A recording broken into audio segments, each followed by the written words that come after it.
चालीसा पढ़ना एक अपराध था? कभी नहीं था इस दुनिया में। भाई हम लोग 2000 में पैदा हुए, 2014 के बाद अब पैदा नहीं हुए हैं, तो हमको पहले की बातें पता है कि हम पहले भी जय श्री राम का नारा लगाते थे और पहले भी हनुमान चालीसा पढ़ते थे, पहले भी माता रानी की पूजा करते थे और आज भी करते हैं। हम हाथ जोड़ के विनती करेंगे इंडिया के लोगों से कि मोदी जी की बातों को आप सीरियस ना लें। मोदी जी का एक बयान हमको बड़ा अच्छा लगता है, वो बोलते तब है जहाँ उनकी जरूरत नहीं होती। मंदिर बांटा, मस्जिद बांटा, बांट दिया भगवान को।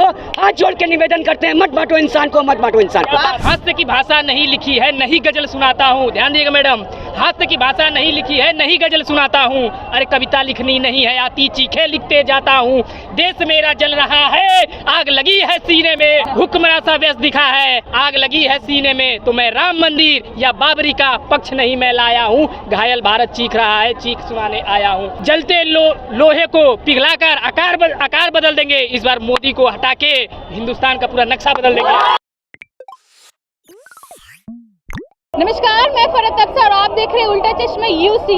देखिए, देश के प्रधानमंत्री नरेंद्र मोदी एक सभा पे कांग्रेस पे खूब बरसे। उन्होंने कहा कि कांग्रेस की जब सरकार थी तब हिंदू भाई बहन जब वो हनुमान चालीसा पढ़ते थे तो उन्हें जो है मारा पीटा जाता था। मतलब कांग्रेस के समय में हनुमान चालीसा सुनना बहुत बड़ा अपराध माना जाता। तो इसी में हम लोगों से बातचीत करते हैं कि लोग इस मुद्दे को किस तरीके से लेते हैं, क्या ये सही था। मोदी जी एक सभा में कहते हैं कि कांग्रेस के राज में हनुमान चालीसा सुनना पाप था। एक जो इंसान था अपनी दुकान में हनुमान चालीसा सुन रहा था, उसको बहुत पीटा गया था। इसको आप किस तरीके से देखते हैं मोदी जी? मोदी के राज में जय श्री राम ना बोलने पे मुसलमानों को मार दी जाती है, तब आप कुछ नहीं बोलते हैं भैया। मोदी जी का एक बयान हमको बड़ा अच्छा लगता है, वो बोलते तब है जहाँ उनकी जरूरत नहीं होती है, लेकिन जहाँ मोदी जी की जरूरत होती है उनके मुंह में या तो सांप सूंघ जाता है या तो जुबान में लकवा मार जाते हैं। भैया अगर हमारे देश के प्रधानमंत्री नहीं होते ना, तो सच बता रहे हैं बड़ा अपशब्द निकलता है, लेकिन हमारे संवैधानिक पद पे बैठे हमारे श्री नरेंद्र मोदी जी, हम बोलना तो नहीं चाहते हैं लेकिन क्या करें, मोदी जी हम लोग को मौका इतना दे देते हैं ना कि उनकी बातें गिनाना पड़ता है हमको। क्या बोलना चाहती हैं आप? अब क्या कहिएगा, आप बोल रहे कि हनुमान चालीसा पढ़ने नहीं दिया जाता था। भाई हम लोग 2000 में पैदा हुए, 2014 के बाद अब पैदा नहीं हुए हैं, तो हमको पहले की बातें पता है कि हम पहले भी जय श्री राम का नारा लगाते थे और पहले भी हनुमान चालीसा पढ़ते थे, पहले भी माता रानी की पूजा करते थे और आज भी करते हैं। तो धर्म का नाम बीच में लाएंगे ना, उनको हम लोग धज्जियां उड़ा के रख देंगे, चाहे वो भाजपा हो चाहे वो कांग्रेस, फर्क नहीं पड़ता। लेकिन अगर भगवान पे सवाल ये लोग कर रहे हैं, ये राजनीति कोई चीज का विषय नहीं होता है, लेकिन कभी हनुमान जी को राजनीति में ला देते हैं, कभी राम जी को राजनीति में ला देते हैं। कल को पता चलेगा अपनी माँ बहनों को भी राजनीति में घसीट देंगे ये लोग। जो मतलब कहते हैं ना कि जो अपनी बीवी का ना हो सका वो किसी का नहीं हो सकता, वो देश का क्या होगा। बस देश के लिए ही कर रहे हैं सब कुछ। क्या देश के लिए कर रहे हैं, क्या अच्छा देश के लिए ही बीवी छोड़े क्या? वो जो लोग ये बोलते हैं ना वो महामूर्ख इंसान है। जब महात्मा गांधी हमारी बीवी रख के देश आजाद करवा दिए, तो ये है बड़का बीवी छोड़ के देश आजाद मतलब कि रखने वाले हरिश्चंद्र सन्यासी। अरे बाप रे, कौन सा सन्यास? एक दिन के ब्याह करने के लिए सन्यास नहीं लिया था लौंडा वो इतना बेवकूफ प्रधानमंत्री। क्या बोल रहे कि सन्यासी, तो ब्याह नहीं करते वो तब सन्यासी कहलाते, लेकिन किसी के मांग में एक दिन का सिंदूर डाल के आप मंगलसूत्र छीन ले तो आप सन्यासी नहीं, आप सच में घटिया इंसान है। सुनिए ये बोलिए, ऐसा था कि नहीं? आप बोलिए, ऐसा था कि नहीं कि कांग्रेस के टाइम में हनुमान चालीसा? बिल्कुल नहीं, मैं तो 2000 के समय से ही हनुमान चालीसा, मतलब जन्म हुआ मेरा 2000 में, मैं तब से हनुमान चालीसा सुनते आई हुई, शायद 2014 के बाद सुन रहे होंगे। पार के सुना दीजिए, हम सुना देते हैं। अच्छा ले आइए, पहले इनसे पूरा सुनते हैं हम। सुनाइए। क्या सुनिएगा? हनुमान चालीसा स्टार्ट। जय हनुमान ज्ञान गुण सागर, जय कपीस लौह उजागर। ये लाइन काफी है पहला। अच्छा ठीक, पूरा हम सुना रहे हैं ना, आप सुनिएगा ना। आप बीच से बोल रहे हैं, भूत पिचास निकट नहीं आवे, महावीर जब नाम सुनावे। ये क्या तो क्या? सुनिए हाँ, पूरी बात सुनिए।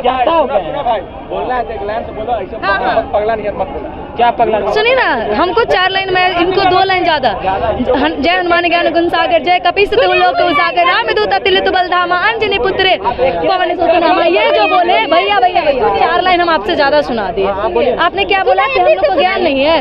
आप सुनिए ना, हनुमान चुप चालीसा होके नहीं सुनिए। भैया क्यों नहीं? हनुमान चालीसा नहीं। अब आप जो पूछे बताए भैया। सुना रहे नहीं, अच्छा। हनुमान चालीसा की बात हुआ। अच्छा सुनिए पहले आप सुनाइए, हम वो भी सुनाएंगे। सुनिए हम बताइए, हनुमान चालीसा बोले कि आप सुनाइए।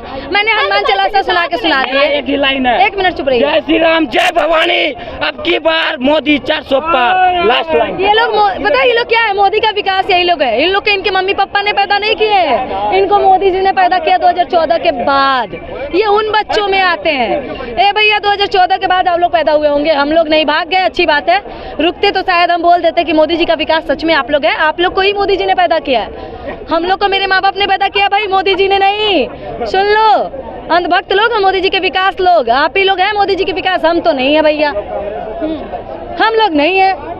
और अंधभक्ति अच्छी बात है, लेकिन आंख बंद करके भक्ति करने वाले को क्या होगा वो समय बताएगा। हम कुछ नहीं जानते। जय हिंद। क्या कहिएगा? मोदी जी कह रहे हैं एक सभा में कि कांग्रेस के टाइम में जब लोग हनुमान चालीसा सुनते थे तो उन पे लाठियां बरसाई जाती थी, अपराध था। तो भैया 10 साल आप रह के क्या किए? 10 साल रह के आप कुछ नियम ला देते ना तो शायद बच जाता ये देश। और अपना नहीं गिनाएंगे 10 साल में हम क्या किए। आज भी कांग्रेस, आज भी नेहरू, आज भी पाकिस्तान, आज भी गांधी। मतलब क्या चाहते हैं मोदी जी? एक दिन आप रात को 8 बजे आइए मीडिया के चैनल पे और बोल दीजिए कि देखो भाई ये मेरा मन है, हम चाहते हैं इस देश में। जो आपके सपोर्टर होंगे आपको सपोर्ट करेंगे, जो आपके विरोध में रहेंगे विरोध करेंगे। तो इतना नाटक और नौटंकी करने की उनको जरूरत क्या है? चुनाव में मुद्दे की बात नहीं करना है। मतलब ये देश की उन्नति कैसे होगी, यहाँ के लोगों की उन्नति कैसे होगी?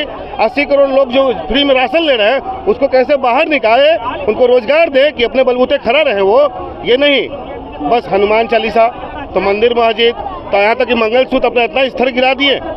अरे सर, मंगलसूत्र कांग्रेस ने आज तक किसी का नहीं छीना है, आपने छीना, लगता है आप भूल गए हो। आपने छीना है, गौर से याद कर लो आप। किसका मंगलसूत्र? अपनी पत्नी का आपने छीना है, दूसरे ने नहीं छीना है। पर्सनली कोर्ट नहीं करना चाहिए, लेकिन आप बराबर ऐसा काम करते हो कि लोगों को मजबूर कर देते हो कुछ बोलने पे। नहीं करना चाहिए ऐसा।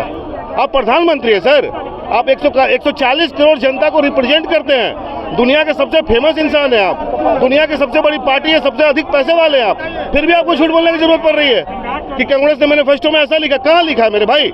भाई सब चीज हनुमान चालीसा पढ़ना एक अपराध था, कभी नहीं था इस दुनिया में। क्या कहिएगा? मोदी जी कहते हैं कि कांग्रेस के टाइम में हनुमान चालीसा सुनना पाप था, क्या ये सही है? नहीं, ऐसा नहीं है। धर्म लोकतंत्र में और संविधान ने कहा है कि हनुमान चालीसा पढ़ा जाए या कोई भी धर्म का कहीं भी पढ़ा जाए। ये लोकतंत्र का खूबसूरती है कि हिंदू, मुस्लिम, सिख, ईसाई सभी लोग, सेकुलर देश है, यहाँ लोग मिलकर रहते हैं, एक दूसरे के पर्व में आते और जाते हैं। तो सभी का सम्मान करना चाहिए, सभी को बराबर नज़रों से देखना है। आपको प्रधानमंत्री किसी एक पार्टी का नहीं होता है। क्यों प्रधानमंत्री इस तरीके की बातें क्यों कर रहे हैं? तो प्रधानमंत्री वोट का ध्रुवीकरण करना चाहते हैं। ये प्रधानमंत्री 400 पार का नारा तो दे दिए, मगर आप देख रहे हैं पहले फेज से देख रहे हैं कि हमारे पक्ष में जनता है नहीं, तो आप कहीं ना कहीं वोटों का ध्रुवीकरण करना चाहते हैं, लोग को हिंदू मुसलमान में बांट देना चाहते हैं। क्या ऐसा था कांग्रेस के समय में हनुमान चालीसा सुनना पाप था? देखिए मैम, ये तो गलत बात है। यदि कांग्रेस के राज्य में हनुमान चालीसा पढ़ता तो भारत से हिंदुत्ववादी खत्म हो जाता। तो भारत में भी 100 करोड़ हिंदू की आबादी नहीं न रहती। यदि हनुमान चालीसा पूरे भारत में खत्म हो जाए, कांग्रेस के राज्य में नहीं होता, कांग्रेस ने ही शुरू से शासन किया, तो एक भी हिंदू नहीं रहता, ये भी एक हिंदुस्तानी पाकिस्तानी ही घोषित हो जाता ना। पता नहीं क्या हो गया इलेक्शन कमीशन जी को, ठीक है, दुनिया की सबसे शक्तिशाली संस्था को क्या हो गया है कि शायद वो अपना जो मैनिफेस्टो जारी करते हैं चुनाव के लिए वही भूल जाते हैं। आपको तो पता होना चाहिए कि धर्म की बात इलेक्शन में नहीं हो सकती है, और हमारे प्रधानमंत्री बार बार कर रहे हैं। धर्म की बात करने पे 3 साल की सजा का प्रावधान है, 7 साल 10 साल का। अब ये इलेक्शन कमीशन न तय करे, क्या कर रहे हैं इलेक्शन कमीशन जी? आप बार बार धर्म का मुद्दा उठ जा रहा है चुनाव में। आप ही का ना मैनिफेस्टो है, आपका गाइडलाइंस है, हिट स्पीच नहीं दे सकते आप। तो क्यों यार, क्या हो रहा है इस देश को?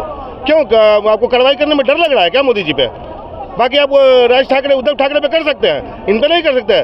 क्या बोला उन्होंने कि नहीं हटाऊंगा मैं भवानी शब्द, डायरेक्टली बोला नहीं हटाऊंगा मैं। देखिए अब हम तो लगता है ना कि हम हाथ जोड़ के विनती करेंगे इंडिया के लोगों से कि मोदी जी की बातों को आप सीरियस ना ले, अच्छा, ना ले, प्रधानमंत्री की हाँ ना ले, हाथ जोड़ के विनती है। क्या कि बार बार झूठ फैला के इस देश में ये क्या लड़ाने का काम ना करें। मैं आज मतलब अपना पर्सनल लाइफ आपसे शेयर कर रहा हूँ। मैंने पर्सनल मैंने मोहब्बत किया था, उसने झूठ बोला, मैंने हाथ चला दिया, उसको छोड़ दिया, ठीक है। और आज मुझे अफसोस हो रहा है मोदी जी को देख के कि जो इंसान 140 करोड़ जनता से झूठ बोल सकता है, उसने मेरे से बोला तो क्या गुनाह था उसका। सॉरी बच्चा, आज मैं तेरे को माफ करता हूँ, आज मैं उसको माफ करता हूँ तहे दिल से, और माफी भी मांगता हूँ। और मैं चाहता हूँ कि ये वीडियो वो देखे। अपनी गर्लफ्रेंड के लिए? हाँ जी, कि मैं भूल गया था कि तुमने तो यार अपने हित के लिए झूठ बोला था और 2-4 लोगों से मुझसे बोला था, पर ये प्रधानमंत्री जी हमारे 140 करोड़ लोगों से बार बार झूठ बोल रहे हैं, तो सॉरी भाई, आज माफ कर दे मेरे को। ए भैया, मंदिर बांटा, सुनिए, मंदिर बांटा, मस्जिद बांट दिया भगवान को।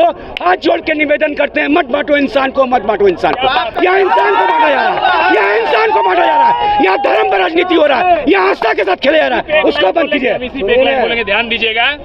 100 बात की एक बात, हास्य की भाषा नहीं लिखी है, नहीं गजल सुनाता हूँ। ध्यान दीजिएगा मैडम, हास्य की भाषा नहीं लिखी है, नहीं गजल सुनाता हूँ। अरे कविता लिखनी नहीं है आती, चीखे लिखते जाता हूँ। देश मेरा जल रहा है, आग लगी है सीने में, हुक्मरान सा व्यस्त दिख रहा है। अरे साले बीच में क्या बोल दे रहा है? हुक्मरान सा व्यस्त दिखा है, आग लगी है सीने में, तो मैं राम मंदिर या बाबरी का पक्ष नहीं मैं लाया हूँ। घायल भारत चीख रहा है, चीख सुनाने आया हूँ।